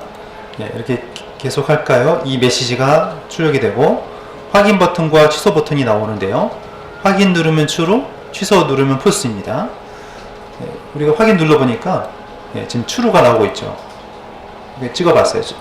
확인 취소 버튼 누르면 값이 유저에 넘어오는데 이 변수에 true 아니면 false가 넘어옵니다. 이거 자료형을 보시면 타입 오브에다가 집어넣을게요. 이렇게 집어넣으면 계속 할까요? 확인 누르니까 불리형으로 나오고 있죠. 그러니까 확인 취소 버튼에 따라서 다르게 처리하고 싶을 때 사용하는 것이 컨펌 함수가 되겠습니다. 자, 자바스크립트에서 이제 함수를 호출하는 방법을 보는데요. 우리가 이제 펑션, 자바스크립트에서는 이 펑션하고 함수 이름이 들어가고 이렇게 매개 변수가 없는 경우가 있고 매개 변수가 여러 개가 있는 경우가 있습니다. 자료형이 없으니까는 바라는 말도 쓰지 마세요. 여기는 바라는 말도 쓰면 에러가 나요. 다른 자리랑 다릅니다. 변수명만 적으면 되고 변수가 여러 개면 쉼표를 적으면 됩니다.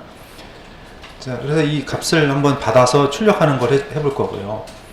자, 이거는 또 태그에 입력된 값을 꺼내 가지고 우리가 또 출력하는 법을 보겠다는 거죠. 그래서 폼에서 id하고 name이, 자, 우리 태그에 보면 id하고 name이 항상 이렇게 나와요. 앞으로 자주 보시게 될 텐데, 자, 태그에 자, id가 있고 name이 있는데 id는 중복이 안 되죠. 중복이 되면 에러가 나요. name은 중복이 돼요. 자, 그러면 용도가 뭐냐 이거죠. 왜 그럼 id랑 name을 딱 두 번이나 쓰냐? 하나만 쓰면 되지. 근데 우리가 값을 넘길 때는 서버에서 사용을 해요. name 같은 경우는 서버에서는 name이 필요하고 id가 필요 없어요. id만 쓰고 name을 안 쓰면 서버에서는 값을 못 읽어요. 근데 id는 서버에서는 필요가 없지만 이제 빨리 찾을 때는 좋다는 거죠. 왜냐면 페이지 안에서 유일한 값이니까 금방 찾을 수가 있다는 거죠. 주로 이제 어디서 쓰냐면 자바스크립트에서 주로 사용을 하게 됩니다. 서버에서는 id가 필요가 없어요. 이런 차이가 좀 있다는 걸 보시고요. 그래서 코드에 보시면 여기 id하고 name을 붙여놨는데 document.getElement by id, 여기는 id가 필요한 겁니다. id가 name인 태그, 그러니까 여길 말하는 거죠. 이 태그에 입력된 값. 이렇게 document.get element by id 단어가 좀 길어요. 뒤에 우리가 이제 좀 jQuery라는 걸 배우게 되면 이게 아주 쉽게 표현이 돼요. 짧게 아주 금방 찾아낼 수가 있는데 우선은 이걸 쓰시고요. 근데 이게 서버로 넘어가게 되면 서버에서는 이제 이름이 필요하다는 거죠. 그래서 서버에서는 이렇게 request.get parameter하고 태그의 네임이 필요하다 그 얘기죠. 그래서 우리가 이번에 이게 두 개의 HTML과 JSP 두 개를 만들어 볼 텐데 먼저 이 페이지를 만들 겁니다. 지금 폼이 있는데요. 폼에서 자, 인풋 태그에 지금 네임과 아이디, 네임 속성과 아이디 속성이 있어요. 직급도 마찬가지고요. 클릭을 하면 버튼을 클릭했을 때 greeting2 함수 호출하라는 뜻입니다. 그럼 greeting2 함수가 호출되는데요. 여기서 우선 greeting2 하기 전에 먼저 이거부터 하시죠. 이게 여기를 주석 처리하시고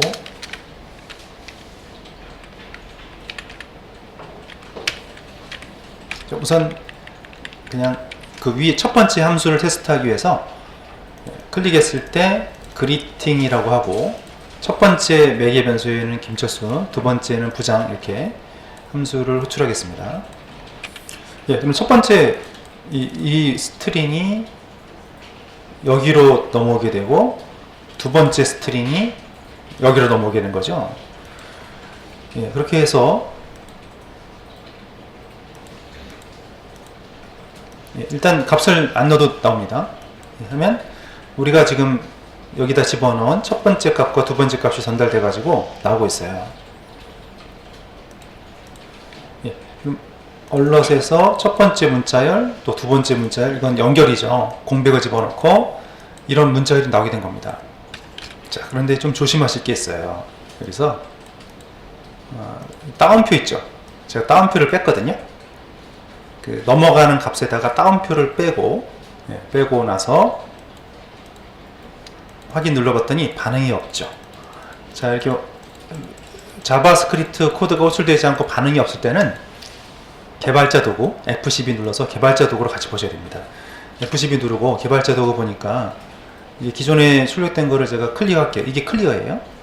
콘솔 지우고 다시 눌러보니까 이게 나오죠. 자, 그러면 이런 문자열은 정의가 안 돼 있대요. 그럼 24번 라인을 눌러보면 여기가 문제라는데, 자, 이 부분이 이제 문제라는 거죠. 자, 왜 그러냐면 그냥 자바스크립트에서는요, 이거 지금 문자열이잖아요. 우리는 문자열이라고 보냈지만 문자열 보내면 반드시 따옴표를 묶어서 보내셔야 돼요. 따옴표를 감싸서 보내지 않으면 객체로 변수로 처리가 돼요. 변수. 그럼 이런 변수가 선언된 게 없죠. 변수 선언된 게 없기 때문에 에러가 나게 되는 거거든요. 그래서 값을 함수로 보낼 때는 따옴표를 묶어서 보내는 게 필요하다 이거죠. 이렇게 해서 보내게 되면 문제가 없고요. 잘 넘어가죠. 자, 그럼 다시 이게 확인이 됐으니까 아까 원래대로 다시 오겠습니다.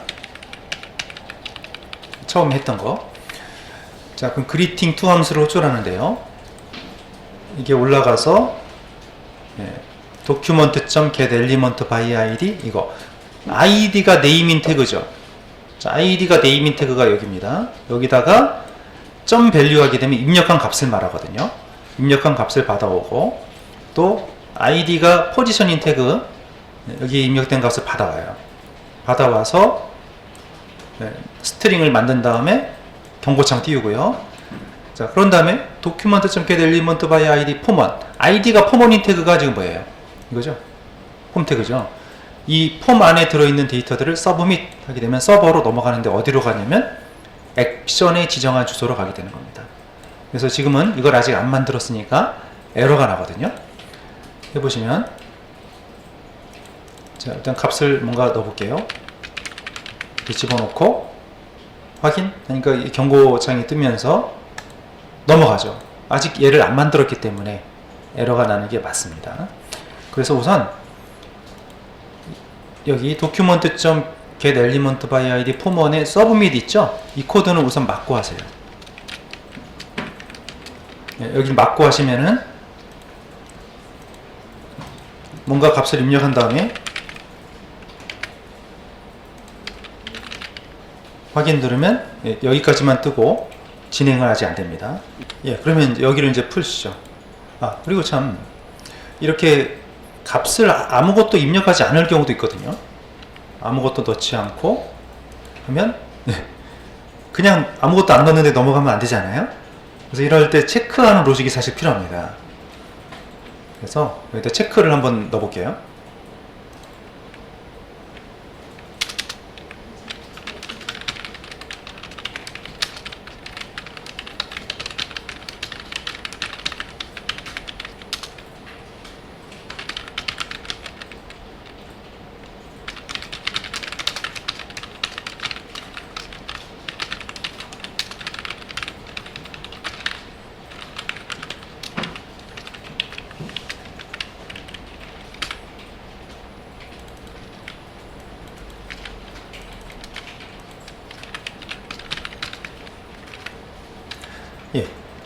우리가 입력 태그에 네임 태그에 입력한 값, 또 포지션 태그에 입력한 값이죠. 그 값이 빈 값이면 이런 뜻입니다. 값이 비어 있으면 경고창 띄우고 그 태그에 다시 포커스라는 건 입력 커서죠. 지금 보시면 이게 지금 커서가 깜빡이잖아요. 이게 이제 커서를 그 위치로 옮기라는 얘기죠. id가 네임인 태그에다가 입력 커서를 깜빡이게 하세요. 입력 포커스를 설정하는 겁니다. 그리고 리턴 하게 되면 더 이상 진행하지 않고 함수를 끝내죠. 마찬가지 한 번 더 반복을 한 거고요. 그러면 여기서는 이제 값을 입력하지 않으면 이렇게 입력하세요 하고 확인 누르면 이게 지금 입력 포커스 설정하는 것이고요. 진행이 안 되죠. 이름을 입력하고 확인 누르면 직급을 또 입력 안 했기 때문에 입력하고 확인 누르면 답이 나오게 되는 겁니다. 자, 이제 클라이언트에서 다 체크한 다음에 서버로 넘기는 코드를 작성하겠습니다. 여기서 document.get element by id에 폼1을 서브밋 하는 거 코드를 다시 이제 살리고요. 이제 데이터가 폼 태그 안에 있는 데이터들이 서버로 넘어가죠. 넘어가는 주소가 이 액션이 지정한 주소입니다. 그러면 이 JSP 페이지가 준비가 돼 있어야 되겠죠? 자, 만들겠습니다. JSP 파일 만드시고요. 거기다가 이 코드를 작성하시죠. 지금 한글 데이터가 넘어올 때는 먼저 request.set character encoding에 utf-8 이게 설정되어 있어야 한글이 깨지지 않습니다. 그리고 request.get parameter에서 자, 이게 중요한데요. 태그의 name입니다. 태그의 id는 필요가 없어요. 태그의 name 속성을 정확히 입력하시고 가져와서 출력을 시키죠. 그래서 앞에서 액션이라는 게 데이터를 받을 주소가 되겠습니다. 포스트 방식으로 전송을 하죠. 그럼 네임이 중요하다는 거죠. 자, 이 네임이 변수명이 되는 겁니다. 자, 그래서 원래는 이제 한글이 이게 깨지거든요. request.get parameter하고 이게 name, 태그의 name, 태그의 id가 소용이 없고 name입니다. 가져와서 찍었는데요. 지금 제가 한글 처리 안 하고 해볼게요. 이렇게 하고 확인하니까 한글이 깨져버리죠. 한글이 깨지는 이유는 자바에서는 기본적으로 인코딩이 소유러 번호 인코딩을 지원합니다. 그거를 우리 한국어로 바꾸려면 일단 UTF-8이 제일 좋아요. 다국어 처리가 되니까. 소유러 번호 인코딩은 ISO-885 이거거든요. 이거를 다국어 인코딩으로 UTF-8. 한국어로만 하면은 이제 MS949라는 게 있는데 우리가 처리를 처음에 시작할 때 인코딩을 UTF-8로 맞춰놓고 했잖아요. 안 그랬으면 기본 인코딩이 뭐냐면 여기가 이제 EUC-KR이라는 거가 있어요. 이렇게 원래 기본으로 잡혀 있어요. 얘가 여기하고 이렇게 잡혀 있으면 설정 안 했다면 여기다가 이렇게 해야 되는 거죠.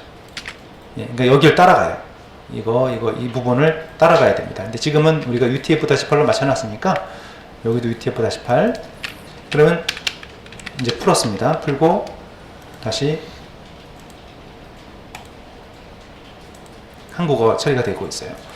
그래서 한국어 처리할 때는 항상 이거 첫 라인에 set character encoding에 인코딩 지정해 주시면 되겠고, 나중엔 이거를 작성하지 않고 그냥 세팅 한번 해서 처리하는 걸로 바꿀 거예요. 예. 자, 네임이 중요하다는 거죠. 근데 예를 들어서 이 네임을 안 썼습니다. 자, 지금 id 이름 태그에는 id만 있고 네임이 없죠. 이렇게 쓰면요 값이 안 넘어와요. 자, 이름에 자, 이렇게 이름하고 직급 입력하고 확인 눌렀는데, 자, 어때요? 이름이 널이라고 돼 있죠. 안 넘어온 거죠. 왜냐면 태그에 id만 있고 네임이 없기 때문에 안 넘어온 거예요. 서버에서 필요한 건 id가 아니라 네임이라는 거죠. 네임을 다시 붙였고 새로 고침하고 볼게요. 네, 잘 넘어오고 있습니다.